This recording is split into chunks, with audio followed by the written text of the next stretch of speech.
After 50, many men quietly wonder, if I keep pleasing myself every day, what really happens to my prostate?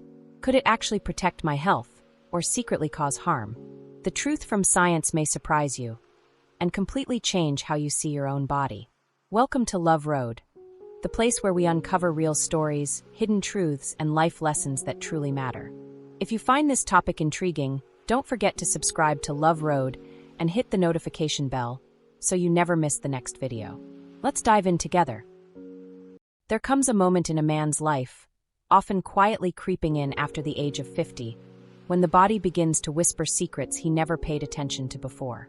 It might start with something subtle, like waking up once or twice at night to use the bathroom, or noticing that the stream of urine isn't as strong as it once was.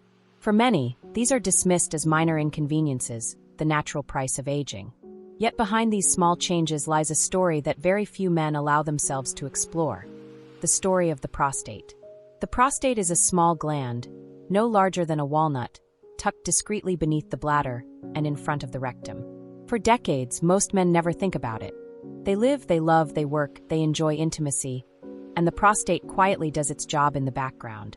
It produces the seminal fluid that nourishes and protects sperm, allowing fertility and vitality to flow with ease. In youth, this gland is invisible in daily life. But as the years advance, it begins to step out of the shadows, demanding attention in ways that cannot be ignored. Why does it change with age? The answer is as much about biology as it is about the mystery of time itself. Hormones, those invisible messengers that shape desire, energy, and mood, shift dramatically as men grow older. Testosterone slowly declines, estrogen gains more influence, and the balance that once kept the prostate calm begins to waver. It is as though the gland, having served faithfully for decades, becomes restless under the weight of hormonal change. It swells, sometimes gently, sometimes aggressively, and in its enlargement it begins to press on the very pathways that once carried the effortless flow of life. Imagine the bladder as a reservoir, eager to release its waters smoothly and freely. Now imagine that same reservoir obstructed by a valve that has grown too thick, too crowded. The result is hesitation, interruption, and frustration.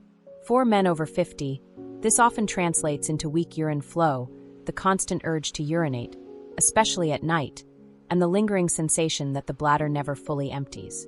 What once felt automatic now feels like a struggle, a reminder that age has quietly rearranged the body's rhythm. But the story of the prostate is not only about discomfort. There is a darker, more shadowed side that many men fear but rarely speak aloud: the risk of prostate cancer. After 50, the likelihood of developing this disease rises significantly, making every strange sensation, every trip to the bathroom in the dark hours of the night, a silent worry. The fear often stays unspoken, buried under layers of pride, masculinity, or cultural silence. Few men talk about it with their friends, and some avoid even asking their doctors, pretending that nothing unusual is happening. Yet the anxiety lingers, like a storm cloud on the edge of consciousness. It is here that the conversation becomes both intimate and deeply human. Because the prostate is not just about biology, it is tied to a man's sense of virility, his confidence in intimacy, and his quiet hope for longevity. When changes begin to appear, they are not only physical, they touch the mind and the heart. Some men begin to wonder if they are still desirable, if they are still strong, if they are still the same person they were in their youth. Others find themselves searching late at night on forums, scrolling through endless opinions that mix superstition with half-truths. The silence around prostate health becomes its own prison. And yet, there is another way to see it. The changes in the prostate can be viewed not only as a threat, but as a signal, a call to awareness, to compassion for one's own body, to intimacy with oneself. Aging is not merely decline, it is transformation. The prostate, in its quiet rebellion, asks men to pause and notice, to take better care of the vessel that has carried them through decades of desire, ambition, and love. Weak urine flow, frequent night trips to the bathroom, and the heightened risk of cancer are not random punishments, they are messages. They are reminders that life, even in its later chapters, asks us to pay attention. They whisper, care for yourself as you once cared for others. Respect the balance of your body. Listen to what is changing within you. For women who love these men, understanding this silent struggle is equally important. Many partners notice the fatigue, the late-night bathroom visits, the subtle shift in mood or confidence. To acknowledge the prostate is to open a space for empathy, for conversation, for reminding a man that his worth is not diminished by age, but enriched by awareness. It becomes an invitation to walk this chapter together, with curiosity instead of fear. And so the prostate, this tiny, overlooked gland, becomes a symbol of something larger. It is the reminder that even the smallest part of us holds immense power over our quality of life. After 50, when changes arrive, they are not just medical conditions, they are milestones urging us to step into a new relationship with our health. The truth is simple yet profound. The prostate changes with age because the body changes with age. Hormonal shifts, natural enlargement, and the risks that follow are part of a story written into every man's biology. But how we respond to that story, whether with silence and fear or with courage and care, makes all the difference. In the end, this is not a tale of decline, but of awakening. The prostate asks for attention not to weaken us, but to remind us of our resilience, our tenderness, and our need for connection, with ourselves, with our loved ones, and with life itself. There are moments in life when whispers of fear collide with whispers of hope. For men over 50, one of the most intimate whispers comes in the form of a question often asked in silence. What does regular release really mean for my health? For centuries, society wrapped this question in taboo, covering it with shame, morality, or silence. Yet in the quiet corners of science, answers have been forming. Answers that do not condemn desire, but instead embrace it as part of the body's natural rhythm. In 2016, researchers at Harvard opened a door that had long been locked. They studied more than 31,000 men, not for a year or two, but over the course of nearly 2 decades. 2 decades of following bodies as they aged, as they loved, as they lived. The question they sought to answer was simple yet daring. Could the frequency of ejaculation influence the risk of prostate cancer? And the answer they uncovered was nothing short of astonishing. Among these thousands of men, those who ejaculated at least 21 times per month showed a risk of prostate cancer reduced by a full 33% compared to those who released only a handful of times. 33%, a number large enough to silence disbelief, a number powerful enough to change the way we see something once thought of as shameful or indulgent. Suddenly, what many men did in secrecy became not a source of guilt, but potentially a shield, a quiet guardian of their health. Why would this be? The explanation, though still being refined, paints a fascinating picture of how the body works. The prostate is not a stagnant organ. It is alive, producing fluid day after day, an endless flow of secretions that support life itself. But like a stream left unmoved, stagnation can breed problems. When the prostate's fluids remain trapped for too long, old cells linger, toxins accumulate, and potentially harmful substances settle in the gland. Over time, this buildup may create the perfect conditions for disease. Ejaculation, then, is not just release, it is cleansing. Each time it occurs, the gland is flushed, renewed, set free from what has been sitting idle. Imagine rinsing a vessel that, if left untouched, would gather residue and decay. With every release, the vessel is refreshed, kept clear, kept healthy. This is what scientists call the prostate stagnation hypothesis, and it carries with it both logic and poetry. It suggests that pleasure, far from being dangerous, may in fact be the body's own way of protecting itself. But the cleansing effect is not the only gift. Regular ejaculation also appears to lower inflammation, that silent fire that smolders within the body and gives rise to countless diseases. Inflammation is often called the hidden enemy of aging, fueling pain, fatigue, and vulnerability. By reducing inflammation, release acts as a gentle balm, easing the unseen burn that can weaken the body with time. Beyond that, ejaculation encourages healthy cell turnover, supporting the prostate in renewing itself, keeping its tissues vibrant rather than burdened with what is old and decaying. For many men, this discovery is both liberating and humbling. The act that was once hidden, whispered about, even feared, becomes something that may extend life, protect health, and offer a sense of renewal. It reframes intimacy with oneself as an act of self-care, not of shame. It reveals that nature, in her wisdom, has intertwined pleasure and preservation in a way that invites us to embrace both. And yet, the story does not end with science alone. Because behind the numbers, behind the statistics and the clinical terms, there lies something more deeply human. The recognition that our bodies are not machines to be silenced or ignored. They are living, breathing vessels of desire and need, longing for connection and care. The Harvard study did not simply prove a correlation. It illuminated a truth that many had felt but never dared to say aloud. That regular release, whether through intimacy with a partner or through solitude, is not merely harmless. It may, in fact, be one of the quiet ways we safeguard the years we are given. For the man who wakes in the middle of the night, anxious about his health, for the woman who wonders why her partner seems distant or worried, for the couple who hesitates to talk about aging and sexuality. This knowledge is more than research. It is reassurance. It says, you are not broken, you are not shameful, you are not alone.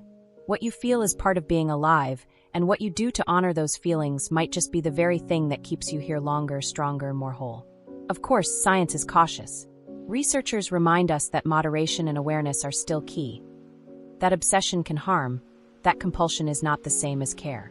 But even within those boundaries, the message is liberating. Desire, honored with balance, is part of health. Pleasure, embraced with awareness, is medicine in disguise. So the next time an aging man looks in the mirror and wonders whether his private habits are a weakness, he might remember this. Harvard's 2-decade study whispers back an answer that is gentle and profound.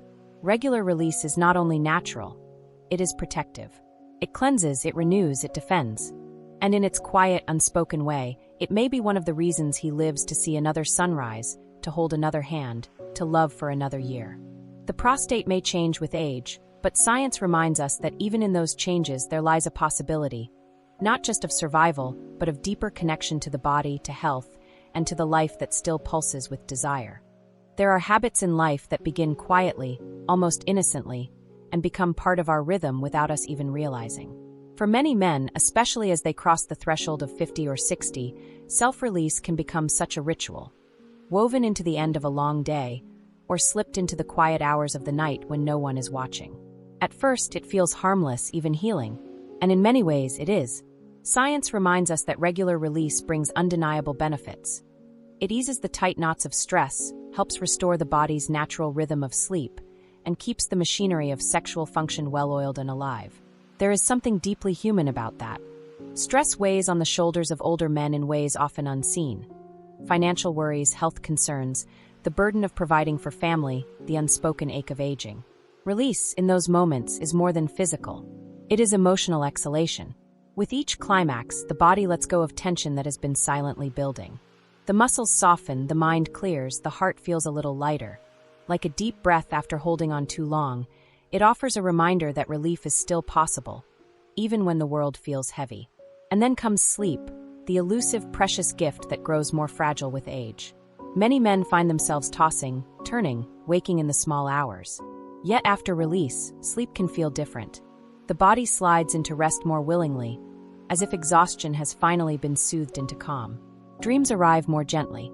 Morning does not feel like a battle, but like a renewal. For men who fear that intimacy is fading with time, this nightly ritual also keeps the body's sexual response awake, maintaining function that might otherwise slowly dull with disuse. In this sense, release acts as practice, a way of keeping desire alive even in solitude. But like all rituals, what begins as comfort can tip into something else if left unchecked. There is a fine line between choosing and needing, between freedom and compulsion. Some men, in the silence of their routines, begin to notice that sensitivity fades. What once thrilled now feels muted. The body demands stronger, harsher stimulation to reach the same release. It is not pleasure they chase anymore, but escape. In those moments, self-release becomes less a tender act of self-care and more a relentless grasping for something just out of reach. This is where risk lives, in the shadow between moderation and obsession. For some, repeated daily release without rest can lead to pelvic discomfort, a dull ache that lingers in the lower abdomen or groin, as if the body is protesting the lack of recovery time. This is sometimes called pelvic pain syndrome, and it is the body's way of asking for pause. It is not only physical but emotional, a reminder that even acts tied to pleasure can cause harm when they slip into compulsion. And compulsion is its own cage. A man may find himself unable to resist the urge, turning to release not as a choice but as a crutch. In that cage, intimacy with a partner can suffer. What once felt deeply connecting becomes harder to access, as if the mind has trained itself to seek only one kind of release, alone in secret. The eyes of his lover may feel distant, not because she has turned away, but because he has become lost in repetition that numbs rather than nourishes. This is the paradox of every day. On one side lies genuine benefit, stress reduced, sleep deepened, vitality preserved. On the other side lies the risk of dulling the very spark it was meant to protect. The difference is not in the act itself, but in the spirit with which it is done. That is why the golden rule is whispered in every study, every piece of advice, every honest conversation: moderation and mindfulness. Moderation does not mean denying desire. It means honoring it without letting it consume. It means asking, do I feel renewed after this or drained? Am I reaching for pleasure or running from emptiness? These questions are intimate, vulnerable, sometimes uncomfortable, but they are essential, because the body knows when it is cared for, and it knows when it is being used as an escape. Mindfulness transforms the act from a habit into a choice. When a man connects with his body, listens to its signals, and responds with awareness, release becomes a gift rather than a chain. It remains an ally to health, not an enemy to intimacy. It sustains vitality instead of diminishing it. The truth is not that self-release every day is dangerous, nor that it is always beneficial. The truth is more nuanced, more human. It is about balance. It is about knowing when the body asks for relief and when it asks for rest. It is about realizing that desire is a force meant to connect us, not only with others but with ourselves. So when a man looks at his reflection after 60 and wonders, is this too much? Am I harming myself? The answer lies not in numbers or schedules, but in how he feels. If release brings lightness, rest, calm, and keeps intimacy alive, then it is serving him well. But if it leaves him numb, sore, or disconnected, then it is time to step back, to pause, to breathe. Moderation is not a prison. It is freedom. The freedom to enjoy without fear, to savor without excess, to remain tender with oneself. In the end, this golden rule is not only about the prostate or the body. It is about living with awareness, with intention, with respect for the desires that remind us we are alive. And perhaps that is the greatest secret of all, that in listening to our own rhythms, in finding balance between need and choice, we not only protect our health, but deepen our connection to life itself. Sometimes, the most meaningful conversations begin when we dare to speak about what usually remains unspoken. We've just explored how the prostate changes, what science says about regular release, and the fine line between benefit and risk. But now I'd love to hear from you. Have you ever noticed small changes in your body after 50 that made you stop and wonder? Maybe waking up more often at night, or feeling less energy than before. Or perhaps you've discovered your own little rituals that help you release stress and feel alive again. Every man carries his own story, and every woman who loves him carries her own perspective. What do you think? Can daily release truly be a secret ally for health? Or is it a double-edged sword that requires caution? Share your thoughts below in the comments. Be honest, be curious, and remember, you're not alone in this conversation. By opening up, we create a space where silence turns into understanding, and understanding turns into strength. As we come to the end of this journey, one truth becomes clear. The prostate is not just a small gland hidden in the body. It is a messenger, reminding us that even the most private parts of our lives carry meaning. Regular release, as science has shown, may bring powerful benefits, reducing stress, improving sleep, maintaining vitality, and even lowering the risk of prostate cancer. Yet, as with all things in life, the gift lies in balance. Too little attention to our bodies can create fear and disease, while too much compulsion can rob us of sensitivity and intimacy. The golden rule remains simple: listen, feel, and respect your own rhythm. When release is chosen with awareness, it becomes a form of self-care, a quiet act of love for yourself and for those who share your life. If this video has given you clarity or comfort, I invite you to like this video, subscribe to Love Road, and turn on the notification bell so you'll never miss the stories and truths we uncover together. And don't just stop here. Share your thoughts in the comments. Your story may be the light that guides someone else. In our next video, we will step into another fascinating question. Can certain natural foods truly slow down the aging process in men, protecting not just the prostate but the heart, the mind, and even desire itself?